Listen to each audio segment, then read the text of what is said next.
Hello, everyone. Welcome to another episode of LEADJITSU Rise in the Dojo, the show that helps leaders gain insight and inspiration so that they can elevate their influence and impact.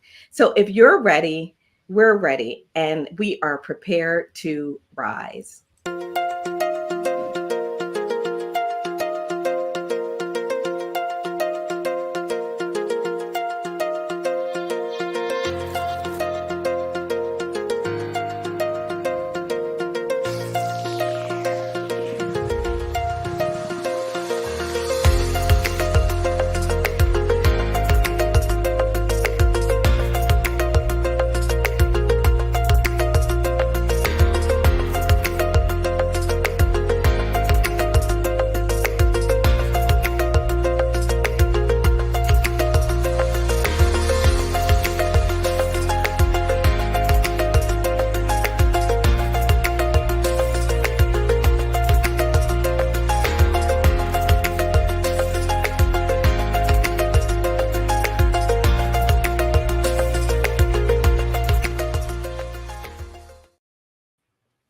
Hello, everyone. Welcome once again to another episode of LEADJITSU Rise in the Dojo. And today's episode is episode 4.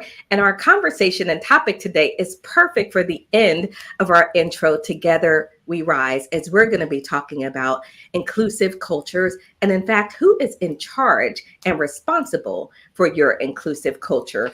So as we get started today, we're going to say good morning to our co-hosts and senpais. Good morning, Marae, or good evening to you. Good evening. Awesome. And Ms. Raj Jones is here as well. Hello. Good day to you, Ms. Don't start. Hey, everybody.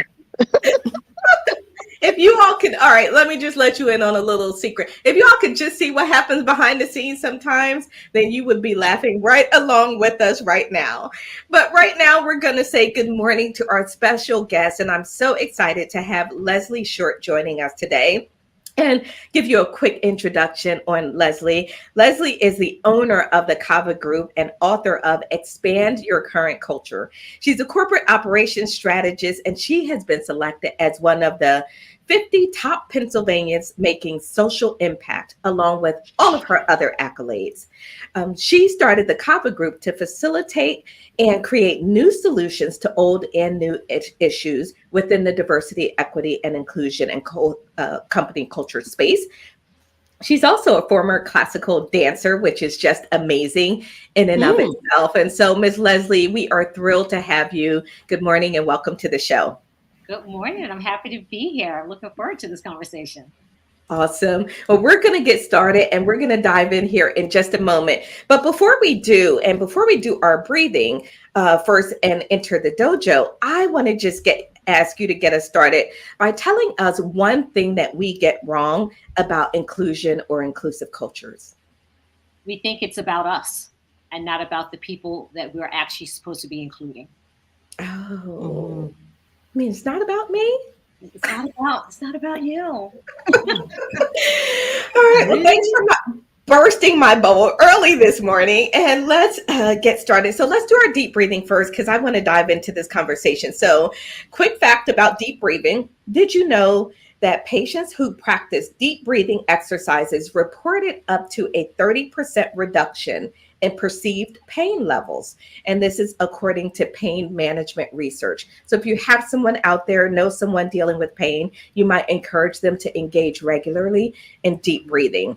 So we'll do our deep breathing now. We typically go in through the nose for 4, and then hold for 2, and then out through the mouth for 4. And we do that for 2 rounds, and then we're ready to get started. So you can go at your own pace, and we'll start now.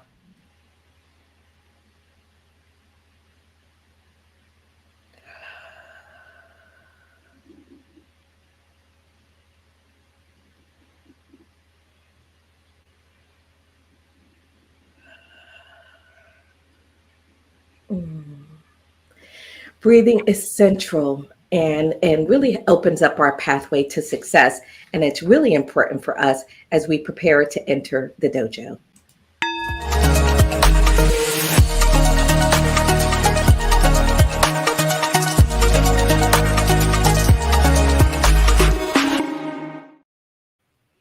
All right, so let's dive into our conversation today. Really excited about this. And Leslie, I'd love for you to get us started with just a bit of level setting.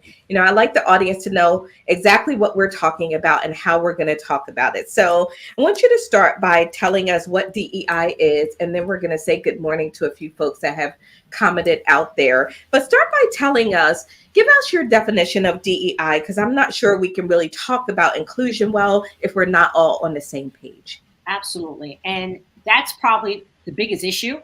Everyone has their own definition of what it means. But diversity is race, gender, LGBTQ plus, disabilities, sight seen and unseen, and veterans is still under that umbrella. Mm. Then equity, the E, is equals access. Do I have access to understand how I can move, how I can get new tools? Do I have access into the room? That's equity. And then do I have the tools to succeed once I'm in the room? Equity. Inclusion is not just about bringing people together. It's not that saying be invited to the dance, because if we can all be invited to the dance. But if you don't have the right steps, the right knowledge, the right ear to know how to dance once you're there, then you're just in a room. So inclusion is a feeling, it's a sound, it's an action that has to be cultivated for anyone to feel like there is inclusivity wherever you walk into. Thank you. Thank you for breaking that all down. And I'm not sure that we often talk about equity in terms of assets, right? We talk about sort of what equity is, but we don't talk about the fact that it is something that you give, provide, a way of supporting, right? People who might need something a little bit differently to effectively operate in the space. So that's lovely. And then I'm going to ask us to go a little bit deeper into this. But first, I want to say good morning to Regina. And good morning, everyone, San Antonio, Texas. Good to see you out there. Good morning, Mom, as well. This is my mom, and she's our #1 fan. And she's always got something yummy in her cup. Frosty vanilla pear smoothie. Yum. Christopher's out there as well. Hello, Christopher. I'm grateful for my inclusion in this roundtable of winners. Rock and roll, everyone. And then we also have out there Raven, who says, good morning, all. Good morning. And then Trina is out there as well. Hey, Trina, thanks for joining. Good morning. And she's joining from Jacksonville. Roz is in Jacksonville as well. Look at that. You two probably need to meet and get together sometime offline. So making connections in the dojo. So we're going to dive more into this. And I want to talk about this because one of the questions I always have about DEI and everything, it became this whole big buzzword, all of the hoorah around it. But then it felt like we started to get a little bit lost in the alphabet soup, right? And then all of a sudden, diversity was, yes, race, yes, gender, but it was, well, diversity could be diversity of, geography and diversity of my background and how I was raised, maybe wealthy and somebody was not. And so then it got very confusing for organizations. When we're thinking about diversity, Leslie, should we not be diluting it by all of those other types of diversity, even though they matter as well? And they absolutely do matter. We can speak about age diversity. We can speak about weight diversity. We can speak about economic diversity. We can speak about food and health diversity. All of those things absolutely matter. If we're going to have the conversation of the umbrella for which diversity was built in the business, now we're going back before it became DEI and mosaic marketing and multicultural marketing and affirmative action. Like, we have to go back to come forward to say, this is the umbrella for which it is under: the gender, race, LGBTQ plus, disabilities. And people just said disabilities and never spoke about disabilities that were unseen. And that's why only seen and unseen. They just said disabilities and clumped everybody together and kept it moving. Where we now realize that is not the case with anyone. You just can't clump gender together. You just can't clump race together. But it got diluted because people start to get scared of it, wanted to say that it wasn't inclusive enough. So they start throwing alphabets at it. Be belonging. Don't get me started on that. And then we're adding all these letters, And now nobody knows what we're talking about. Then it somehow became political, and it became about race. And once George Floyd was murdered, it became about, before George Floyd, it was almost gender.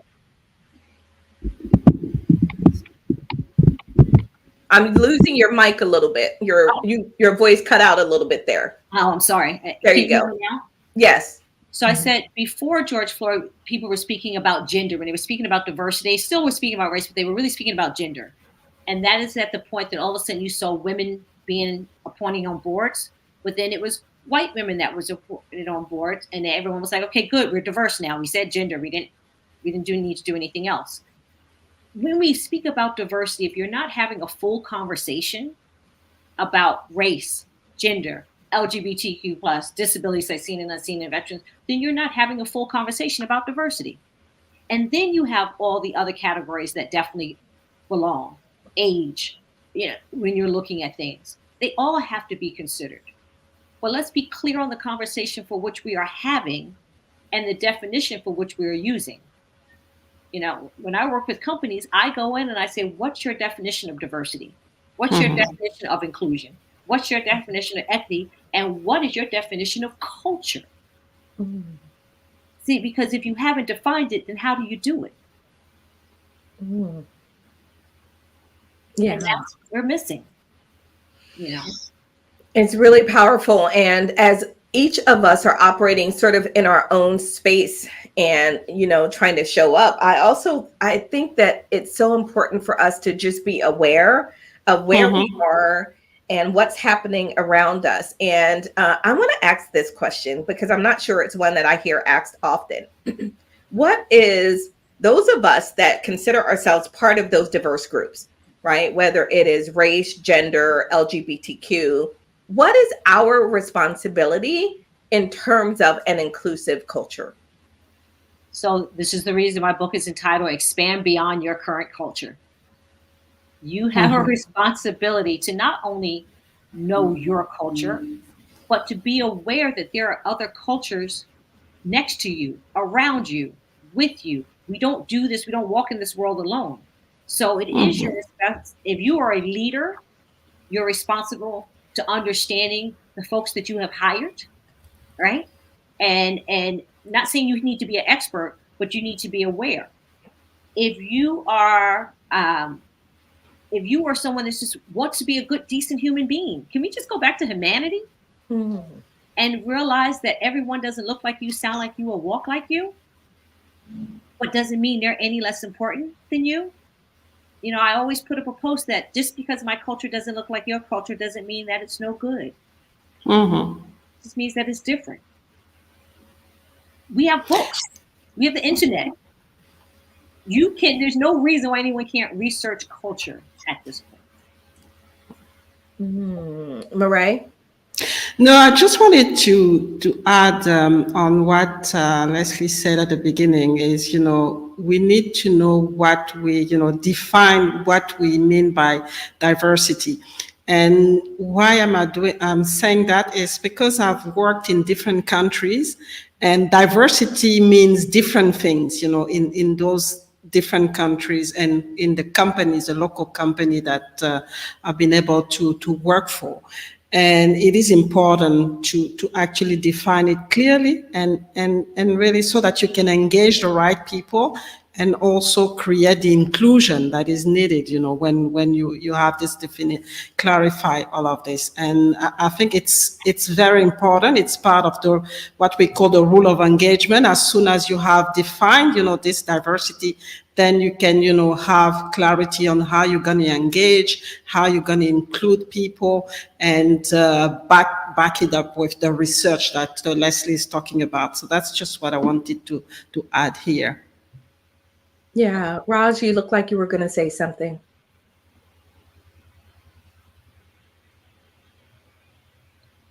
I'm sorry, technical problems again, but as I listen to you all talk, we need this because how can our workplace be productive without it? We can't produce. You cannot succeed without this piece. This is a very important piece because we each bring something to the table. And if we don't have that, then we don't know the strengths and weaknesses of each person, each culture, what you can and you cannot do. There may be certain times of the day when you can't work, and there's certain times of the day when you can work. But however, even with those differences, we still can come together, to get the end result done. But having those different cultures and having those different mindsets, those different ideas that come to the table will make you successful if you allow it to be brought into the company. I don't see how someone can be successful without it. Yeah. But let's be honest, DEI is not an add-on. That's the problem. Everyone wants to add on programs. And then they say they're not working. It's not an add-on. It has to be built into the foundation of your culture, of your company. Exactly. Because you can take all the programs away. The last time I checked, I'm still going to be a Black woman, And so I'm still going to walk in, not with that badge, but with the understanding of culture. And someone's going to be a white gentleman, and they're going to come from where they come from. And we're going to have someone that has a disability. We're all going to be there together. So now the issue is not that there's diversity within the company and how much do I have. It is how much equity does everyone have, and how inclusive are you building your culture to allow people to have a voice for who they are. And don't say bring your full self, because nobody wants you to bring your full self to work. So let's stop that. Exactly. Voice. Right? People want to have a voice to be able to say what they need, figure out how they advance, how do they upskill themselves, how do they move forward. That is what we also need. That's the equity part of having assets, that upscaling of being able to do that. But we also need to have a voice of inclusiveness, of a culture that can say, hey, how do I move forward? Who can I shadow? And that is what building an inclusive culture is really about. Okay, Leslie, so you've opened up a can now. So now we're going there. So Trina says, take the time to learn different cultures, and we have to want to do that. And not everybody wants to do that. But the first thing I want you to address is something that you just said that I think is really important, because we are saying this a lot now. Bring your full self to work. You just said we don't want that. So please break that down for us, because I think it's a dangerous place for us to step into, thinking that we need to bring all of us into this workplace. And that is not maybe what the workplace needs or wants. So let's start with it being called a family. I have a family. I'm good. I don't want family. I want community. And within that community, you meet different people. And so sometimes you bond tighter with different people in your community, but there's a respect for keeping it clean, for making sure the community has what it needs to succeed, a post office, a good school, a good bakery, a good coffee shop, whatever that is, right? So when you leave your community, your real community, and come to this office place, do you want me to, because I stretch, throw my leg up in the air and do all my dance moves because that's what gets me motivated? If I have an office and that motivates me before I come outside to deal with everyone, great. But you're not going to bring your full self. You bring the best of your skills and who you are. Because asking to bring your full self, let's take it this way. When you start dating someone, do you share everything with them? Now, there's some people we know that do. We all have that friend that you're like, shh. But 9 out of 10, you start to reveal yourself, right? And you get comfortable within that relationship, and that's around, and you share. But there's usually a very long time before you share everything in your life with someone. Same as the office place.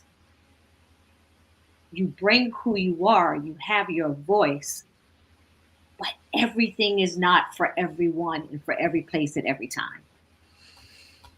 Such a powerful discussion. And it brings to mind an article that I recently saw of a CEO at a company who was getting who decided that he was in the middle of this meeting, and he decided that that was the perfect time to have a massage.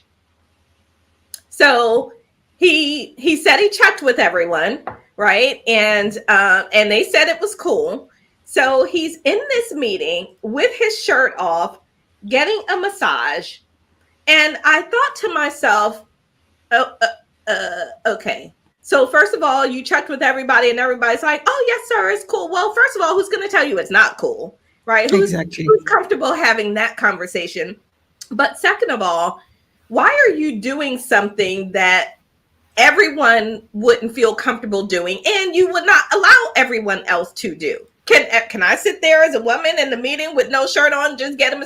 No, it's not appropriate. And that's not the space or the place for it. So, when we're talking about things like this, it brings to mind bringing your whole self is something that I think we need to reteach. I don't know, Roz, I could be totally off on this, but I think we need to reteach that because I feel like it's a thing that we have started saying, and if we're not careful, it will lead us into trouble. And before I go to you, Roz, I want to just show the image of this because the image to me really caused me to just sort of step back a bit, right? And say, oh yeah, I don't think that's kind of it for me.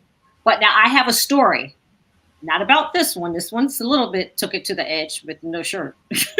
Right? So can y'all see that? Mm-hmm. So Yeah. I'm thinking, okay, people, like we gotta do something here.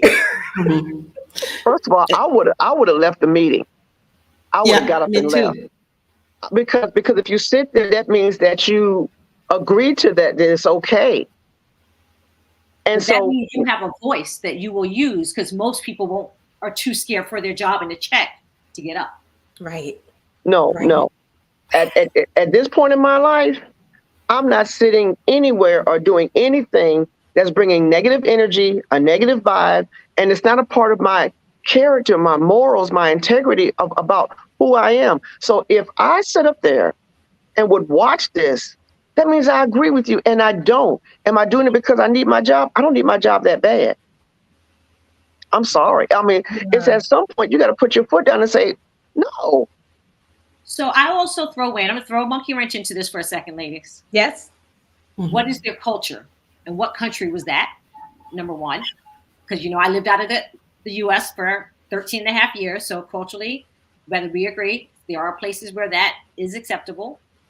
But it's also somewhat acceptable in the entertainment industry. Not everywhere, of course, but with their shirt on. I worked somewhere where they gave us massages.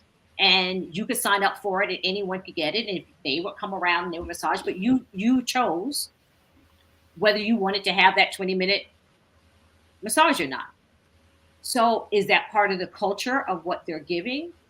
As a leader, would I take my top off in front of the people that I'm there? No. Is it a country that is customary? We don't know, right? Yeah. And so that's why I always say we have to stop sometimes and do exactly what I said. How comfortable am I in this situation? Mm-hmm. Right. And then that goes back to who do you report to when things like that happen? Because sometimes it is the leader that's the fish stinks from the head. So sometimes it's the leader. And I've been in that situation. Wait. She says sometimes the fish stinks from the head. Fish stinks from the head. I like Most that. of the time, actually. And it goes all the way down. So if you're fish, and I do this in leadership with CEOs, and somebody looked at me and said, Leslie, am I the fish? I said 100%. Because I'm a straight shooter. You are the fish, you are stinking from the head, and you are taking everyone along with you. Mhm. Now, how do we stop the rock before it gets to the tail? Yeah. Honest, we're so scared. We're so political on, I don't want to go to this, and HR works for that, and this one doesn't do this for me. If you're going to go, though, how do you go with solutions sometimes? That's what I say to the employees. Just don't go and complain. Are there solutions that you have that you would like to share? Because if you don't know what you want, then how are you telling somebody something's wrong and you're not giving them what you need? What you see, because you're sitting in a different chair than what they're sitting. Yeah. No, I love it. I think it's really powerful. Marae, I think you were going to say something before we went on a whole tangent. And Trina says, if we don't stand for something, then we will fall for anything. Bring standards back. And that goes back to, so I really appreciate you talking about the culture, and what is the culture and what is acceptable versus what's not acceptable. Because that's really going to determine if you sitting there with your shirt off getting a massage is okay. Right? Yeah. Murray? No, I wrote something in the comment. It's really, where do we draw the line? And we need to know that. We need to know where do we draw the line. And when we're talking about, when we have those boundaries, it's not just for people who are following. The leaders have to lead that particular thing. And I think the problem we have is that we have sometimes the clarity, but the leaders are not doing it. They expect, the followers or their team to do it, but they don't want to comply. And that's when, we have problems. And I've seen that in different, in different companies where they think that all the DEI or all the rules are for people below them, but not for them. And you can't actually, behave like that. The leaders have to have the buy-in. We also have to understand leaders are dealing with the board. They have all the things that they're dealing with. But again, you set the culture for your board, even if your board hires you. What are you bringing in as that leader that's going to shape and run this company? How are you addressing that and sharing that with the board? And how are you addressing that and sharing that with the person that's in the mail? So I say this conversation has to be from the mailroom to the boardroom. It's broken up. And you can't have department culture. I get a lot of that. I walk in and these 10 people are like, oh, it's great. My department is wonderful. Oh, I don't like it over there. But over there is you have to work with over there. Over there is you just threw a pin and you over there. Right. So you can't have department culture and not have company culture. Now, of course, different departments are going to have their little thing, but your little thing can't be the way that you run and everybody else is running amok. So the leader has to lead. The management, this is where it gets stuck. The directors and managers also have to not have a title, but have to have been trained how to lead. You just can't do a good job and be promoted to a manager or to a director without leadership skills of now running a team and knowing that Mary's big toe hurts and John got to take care of the 2 kids. How do you balance that? And I have no kids. Now you have no team and you just mad at everyone because you didn't get the proper skills you need. Now you want to have to be worried about gender, LGBTQ, this, but if you built your team as this is how we move as a vision, as our mission, off the walls in the hallways, and give people that power of feeling like they are invested in their own careers in that space, because it's not the job of a company to tell me I belong. It's up to me to decide I belong there for you. Then we get to build and have inclusive culture. Then we get to build that. So that belonging, Leslie, is, so we went through that, right? We went through DEI and then it was DEIB and then it's, all this conversation about belonging. So break that down for us, because I do think that that's another place that people struggle, that we want belonging and we're creating belonging. And how do you see that? How are you creating belonging if you can't have a conversation about diversity, equity, and inclusion? How are you making someone? Oh, I'm confused. You have no culture. Oh, we're going to build a culture of belonging, but no one has said what belonging is. We want everyone, again, bring your whole self, feel at home. Just come in and we're all going to be married. No, I'm not going to like talents being used in the right way. Do I have a voice to be able to maneuver through this? Is this right for me? A company's have people that come from diverse backgrounds and cultures and beings and economic status and age, then you have to make sure that that's being addressed to how you will move together differently, because everyone's not equal. Let's start with this equality, because just because John gets $500, I may think I need $200,000. My skills are not the same as John, so don't negotiate me next to. Sorry if there's anyone John out there. So don't negotiate me next to that person. You understand? So it's about making sure I feel secure where I am, not that someone makes me feel secure or tells me that they're going to make me feel secure. Mm-hmm. And if I don't feel secure, Leslie, is it my responsibility to speak up and say that? Or do I then just go find another place? Or I think you have to look at, why don't you feel secure? Is it there's language that's happening? You don't feel like you're getting ahead. You feel like you're not learning. You feel like you're being blocked from things. Then who do you go speak to? You know, I think having conversations sometimes is the biggest thing. Now, some people are like, I talked. Are you speaking to the right people? Are you speaking to your girl in the corner, your boy on the side? Who are you speaking to? Are you asking for a mentor within the company? Sometimes the people don't have that program, have a mentorship program, but when they go and ask, someone else is like, oh my God, I would love to mentor them. And the next thing you know, they're moving in a different direction. We also have to speak, but again, when you speak up, know what you're looking for. And no, it's not the CEO next week. You're not going to do that. But have a plan for yourself. And then if you still are not, sometimes you're not in the right place. There's been times where I'm like, I am not, this is not for me. And yes, I know we all have bills. And yes, I know we have all those things. But then you have to start making a plan. If it means to leave, what's your plan to begin to do that when you've exhausted all you can internally? Yeah, Roz and Marae, I mean, it's a really powerful conversation to not only know that you feel that something is off, but then taking the time to pause to dissect that, to say, what is it that's off?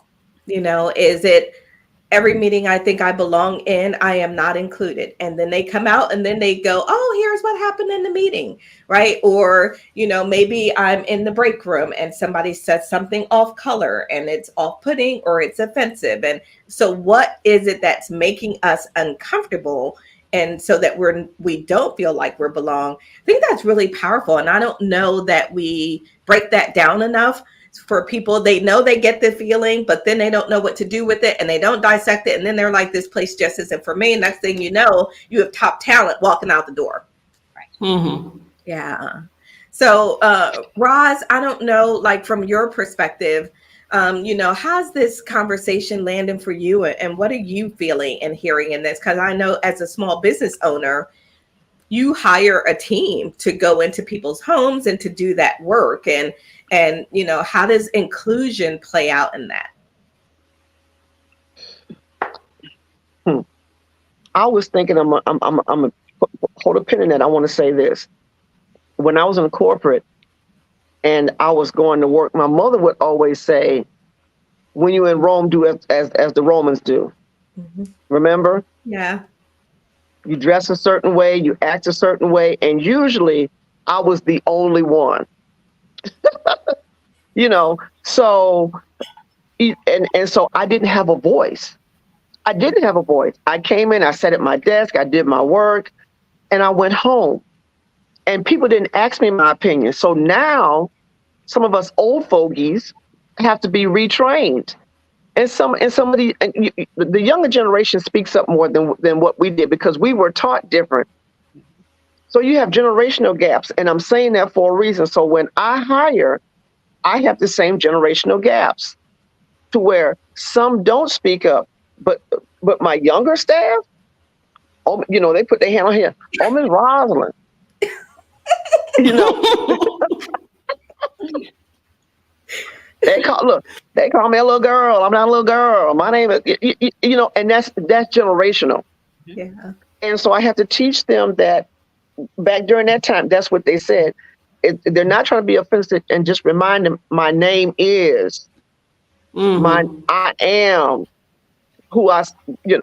So these are the things that I have to teach them about, as you say, diversity and inclusion and culture. I have to let them know sometimes we're taking care of people who are 80 years older than you, 70 years old. So when they came up, it was a different mindset. Right. So the 50s, we're taking care of people who came up in the 40s, the 50s. the 60s, so we have all those generational gaps. And so I try not to put a 20-year-old with an 80-year-old. I try to put someone a little older, closer to that age, so that they can understand and maneuver. It doesn't always happen like that. Right. But I try to give the best fit for that need. And all of the time it doesn't work. I miss the mark. But I try my best, but it's hard in caregiving. It's really hard. Yeah. It's very hard because they have different needs, different personalities, and depending on what the disease is, you also have to remember that sometimes they're going to say something that they don't normally say. Right. No, for sure. Yeah. Healthcare is challenging. Healthcare is really challenging, and all of those dynamics, and we don't always get it right. But I think the really important thing is the awareness, and that you are paying attention, and that you are doing the best that you can to align the factors that to help your team and your patients feel comfortable and successful in the process. So we're going to take a quick commercial break, Marae. We'll get your thoughts about it on the other side of this. And we're going to take this quick commercial break. We'll be back in less than 1 minute. Leaders today are faced with an exponentially evolving, dynamic workplace, but leadership is not a solo sport. It's critical to know who's on your team and to understand cutting-edge approaches to communication and influence. We invite you to experience the profound rewards of membership in Ascension Leaders, an above-the-grind community wherein today's leaders are empowered and inspired with unprecedented support to create modern magnetic cultures. Modern magnetic cultures, also known as MMCs, are the ideal performance and fulfillment culture prized by successful leaders and their teams. We urge you to carefully consider the edge our members gain from this extraordinary group. Choose to achieve the clarity, velocity, and momentum of a modern Ascension leader.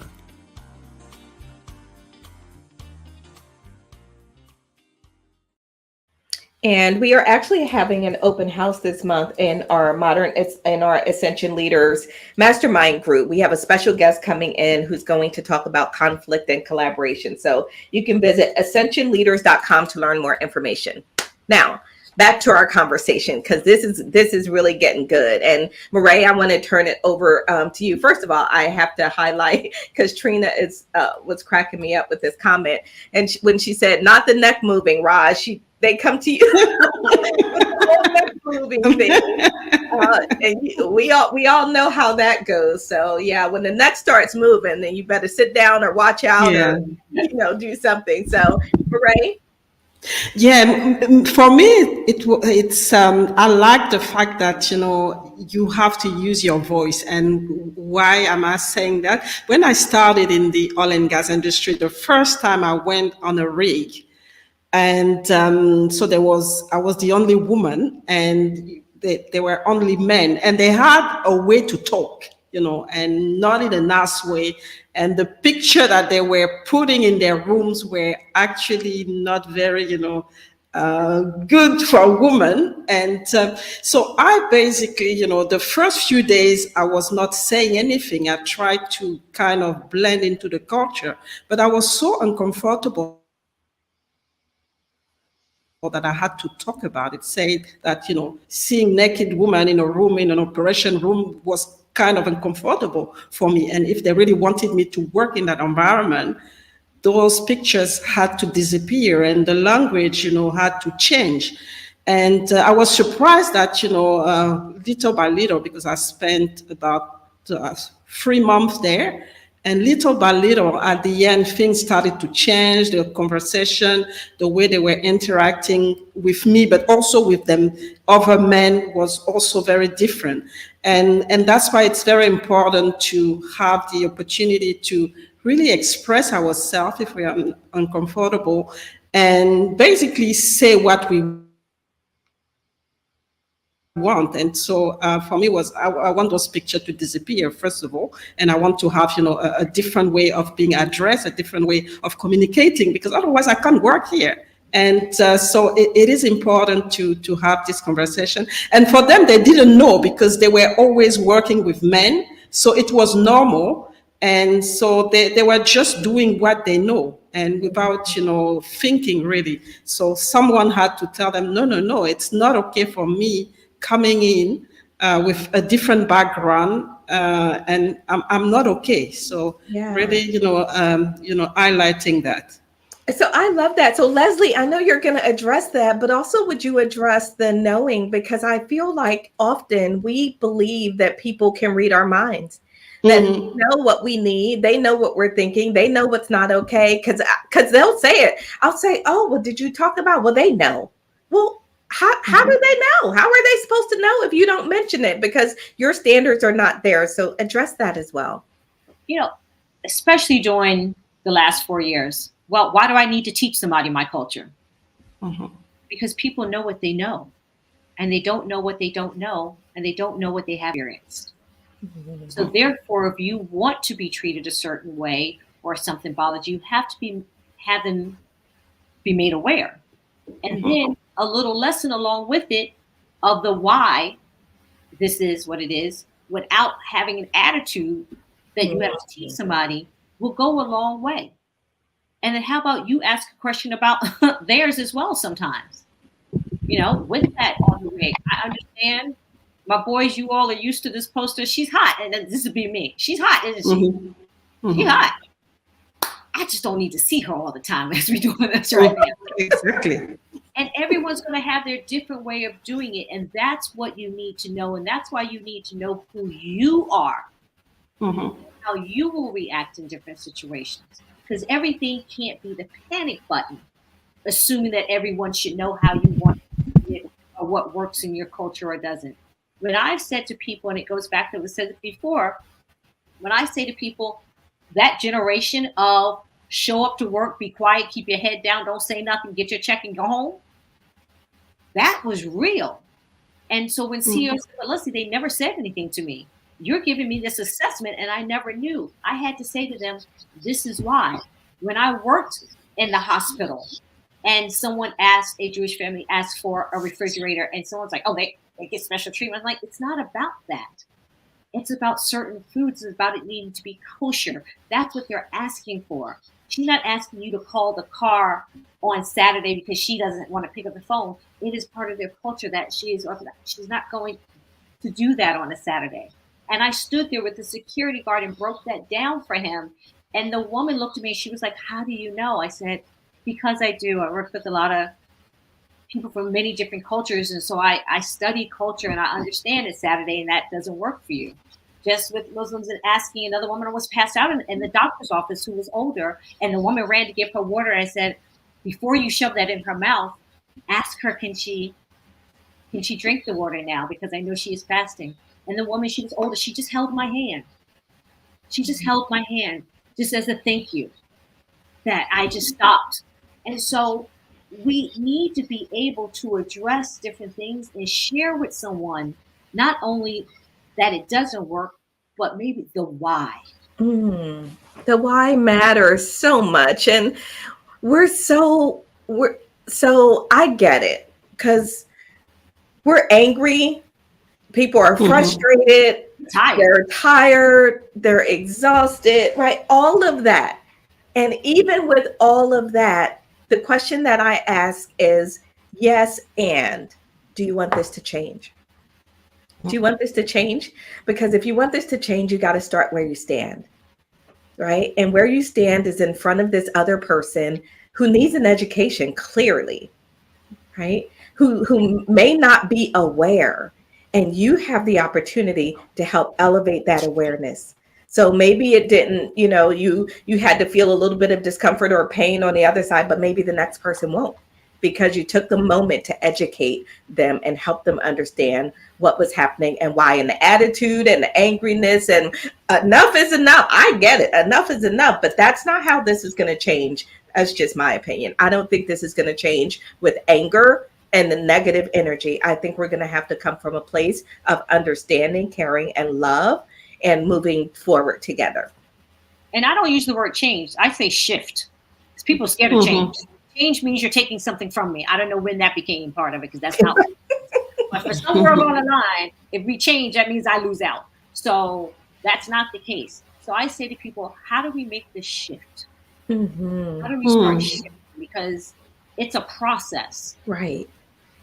This is a process, you understanding me, me understanding you. But how do we give each other grace? Right. That is the word that I use. Grace to make a mistake, grace to trip up. There's grace, and for me to make that trip up, for you to make that trip up. Now, we on the second or third trip up. That's not a trip up, that's a pattern. Now we Right. have a different conversation. But we need to get grace as we're learning. I don't know anyone that just jumped up and learned anything new overnight. Now, there's some people, but the majority of us need that time. Yeah, it's really important. So Gwen is out there. Hey, Gwen, thanks for joining us. Always great to see you. And this is a really powerful and important conversation, giving others grace to make a mistake. And oh man, sometimes the judgment just takes over, right? And we are judging, and well, they know, and they always, and they should, and I'm not the one, and all of this, and all of that helps prevent us from moving forward in a way that we can all benefit from. So at some point, we're going to have to find that space and that grace within us, and it's not hard. If I just look at Roz and I say, okay, she made a mistake. She did this, but at the end of the day, she's a human being. She's not a ogre, right? She's not this horrible, awful person. She's a human being who made a mistake. And then how would I want someone to treat me when I make a mistake? And I do, and we all do, right? So Roz, tell me what you're thinking. The first thing that came to my mind was when you say grace, that's lack of knowledge. Somebody doesn't have the information that they need to complete a task or complete a job. So that's where the grace comes in. A lot of times we make decisions out of emotions, and we make the wrong decision. But with that grace should give you some space, some time to say, let me pull back. Let me not only look at it from me, but let me look at it from the other person. So, I was just thinking that, once you get the information, you still have grace. But like you said, after the fourth or fifth time you keep doing it, sugar, we got to have a talk, honey. We got to have the talk, right? Christopher says, talk. I know one thing for sure, I'd be in a whole lot of trouble if it weren't for all the ample grace of those around me. Absolutely. We all want grace. And so it's interesting that, so there's a saying that we used to use in my corporate teaching as we're working with organizations and cultural transformation. We say, we judge others by their actions, but we judge ourselves by our intentions. So we'll look at our intentions and say, oh, I didn't mean to. Oh, I was just thinking. But when someone else does something, it's like, oh, no, you meant to do that. And right. So we give ourselves that grace many times. We can certainly extend that grace to others. So Mariah, I'm going to get your voice in here. And then I'm going to do a quick shift because I'm going to bring in another part. And Leslie and I sort of brought this up in our pre-show. But I want to just talk a little bit on another topic before, after I get your thoughts on this, Mariah. Yeah, I think the grace is really powerful. But what I've also what I've also realized is when something happened in a certain environment, it's important to try to recreate this grace into a different environment, because then you both in a neutral environment and things are probably better. It can flow better instead of staying. If it's in an office environment, try to go out. Find a way to talk outside this particular office environment to really get the person to be, herself or himself, and really have a conversation and allow this grace and this connection to happen before you can, really resolve, the issue when there is any issue. So I think that's something that I've seen working. I've been using it myself as well. When things are really stuck in the professional environment, I try to find a neutral environment to really get another side of the person, and for the person to open up and really bring, what we said at the beginning, the whole, as and see how we can, be inclusive in everything, in our particular, connection. Yeah. And I think it's quite a powerful thing that I've seen so far. I Can love I that. just go on one quick Sure. thing? Because that goes back to the leaders. The leaders have to approve that and have built a culture of grace to be able to have that happen. I was flown from New York to California, took some people out of the office space, right, into the hotel space, had one-on-ones, and then brought them in together and helped them curate their conversation so that they could really get their points across without the emotion to the other. And when they walked out of there, they had a brand new understanding of each other and had worked together for a year, and all they did was fight. Now they had a brand new respect for each other. And so that's really important to know. That goes again from the head of the fish, the leaders, all the way through, to have that facilitated and invest that $500 for a hotel room to have people have a conversation and invest in two people's careers as it is two good people. Yeah. The team. So powerful. There is so much, we were saying before the show that we could talk about this for like 8 hours and still just barely touch the surface. But I want to touch on something that I see happening in my life and my community around me. We're becoming more integrated, cross-culturally, racially. I know in my family, I've got people of different races coming into my family. And how do we create this inclusive environment within our families, and as people are coming in, helping them to feel like they deserve to be there, that they are welcome, and that sort of thing in our families. And so, Leslie, can you just offer a tip or something, because I know that we are becoming much more blended in terms of our families around the world. It's happening everywhere. So how do you make sure you build an inclusive family and people don't feel like they are not getting what they need? I say this all the time. How about just saying hello? Hello. Right. How are you? Welcome. While you're here, if there's something you need, if there's something special, please feel at home.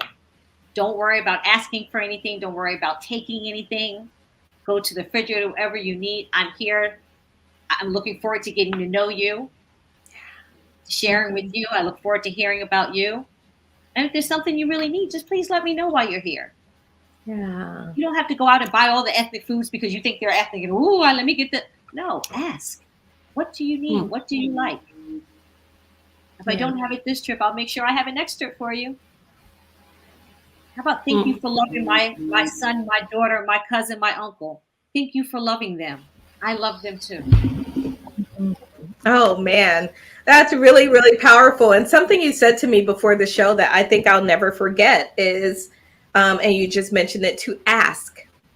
Ask, because we do what we do. We do what we think is right. I do stuff to make sure that people coming into my home feel welcome, but I never stop to ask if that's what they need or if that's what they want. Right? I'm just doing what I know to do. And I was like, oh, I should ask people. So, and that goes for the workplace as well. Stop assuming that you know what your people need and ask them. Right? Yeah. How about when people put all these parties together and it's all alcohol, but no one ever stops to think that there may be someone that is sober? Right. Do they have mocktails? Do they have juice? Do they have water? Do they have other options? That there may be someone that is kosher or is Muslim or don't peanuts, to be able to label things. Those are all things that make things inclusive. We make it so big, right? Like we need to hug everybody. No, just be respectful. That has a peanut, that has a coconut, that has this. Why don't we just take time to just label things, to just say, I've done the best that I can with the people I know that surround me, to make sure that you can have a good time or you have something. Yeah, no, that's good. We got 5 minutes left. We need to go into our Leaders Code segment.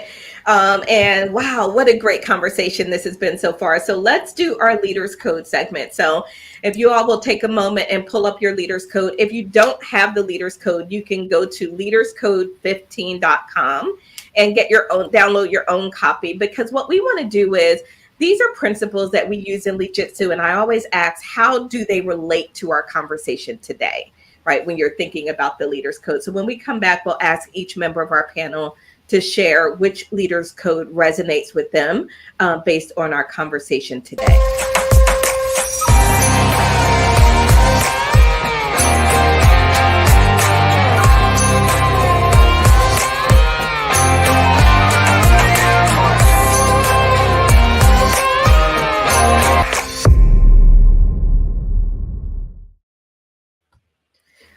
All right, so let's start, and let's start with you, Leslie. What Leaders Code resonates with you today? Oh, you're gonna hate me because it's 1 to 15, because you can't be a leader without having pieces of all of this. Right. And so you really can't. But if you have to, I know I picked 1 or 10. You asked me to do the interview. I'm going to maybe say 10, the flow adaptability, because as a leader, you have to be able to face new challenges and adapt to new environments and be flexible. Be that jitsu, because if you're dealing with culture, if you're dealing with people, human beings, you must be flexible. And to build a culture, you must have a culture that is flexible and continues to grow. I love that. No, that's good. I know it's hard to narrow them down every time. Every week they're like, all of them. I'm like, nope, got to choose one just for this conversation. So, Roz, let's go with yours next. I chose number 8, empathetic connections. It says leaders value empathetic connection, recognizing and resonating with others' emotions, deepening relationships and team dynamics, reflecting the bond formed on the mat. So I picked that because as a leader, a good leader will recognize the strengths and weaknesses, and a good leader will be able to match, as we talked about mentoring. So a good leader, and this is with, I'm talking only about me. I match my new employee with an employee that has been here for a while, and I give them a week training. And I say, honey, if you can't get it after a week, I can't use you. So it's up to you to manage your time correctly, sugar. So I'm being empathetic, but I also have a timeline. Right. Mm-hmm. This, you can't get paid for training for forever. There has to be a time limit. So that's why I think this falls in. Okay. There's an old leader that I used to have. He used to call it compassionate accountability. We used to hate the term every time he used it, but then I started using it later because I was like, you know what? That was actually a really good term. I kind of like it. So, Marae, your Leaders Code? So I chose number 11, which is the harmony inclusion. So leaders practice harmony inclusion, embracing diverse perspective to create a unified and stronger world. So I think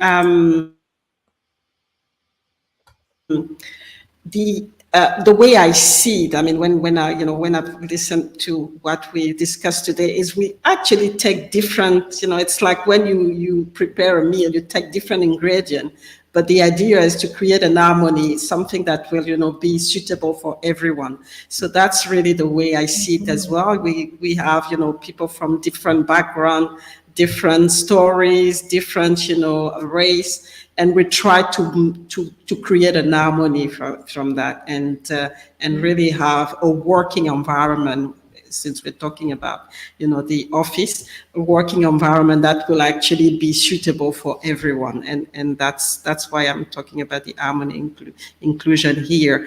And I also want to go back to what you said, which is to ask, but really ask with the intention to listen as well, because otherwise we can't create this harmony. I love that. No, that's great. I think for me today, I'm going to go with strategic foresight, which is number 14, Leaders Code 14. LEADJITSU leaders demonstrate strategic foresight akin to a skilled martial artist anticipating their opponent's moves.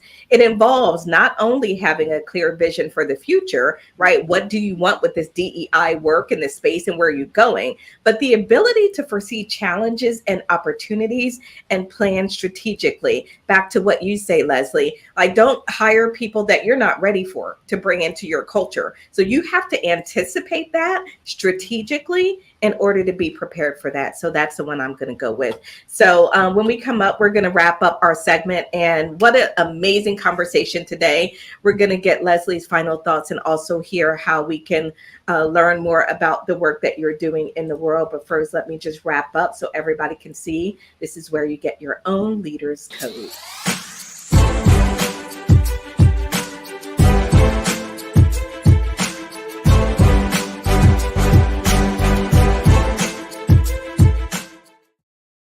All right, Miss Leslie, it's been amazing having you here with us. What a fantastic conversation. So tell us any final thoughts that you want us to leave with and take away from this conversation. If you're out there listening, then feel free to share your final thoughts on our inclusion conversation today as well. And Leslie, please share with us. Thank you. It's great being here. I have the two bottom lines. One, it's everyone's responsibility to create a culture and to maintain the culture. It starts from the leader, but it must go all the way down and around, and it must make sense, as we say, make it make sense. It must feel like it makes sense as well to each person, and continue to expand beyond your current culture. That's the only way you can be inclusive. That's fantastic. And I recommend that everybody go out and get Leslie's book. Leslie, where can they find your book? Amazon is the best place because it's worldwide at this point, and that's the best place to grab it. And the name of it? Expand Beyond Your Current Culture. Okay, go out on Amazon and find Expand Beyond Your Current Culture by Leslie Short. Let's say goodbye to a few people out there. So Trina says, get an understanding by asking. I love that so much, Trina. And she said, sugar.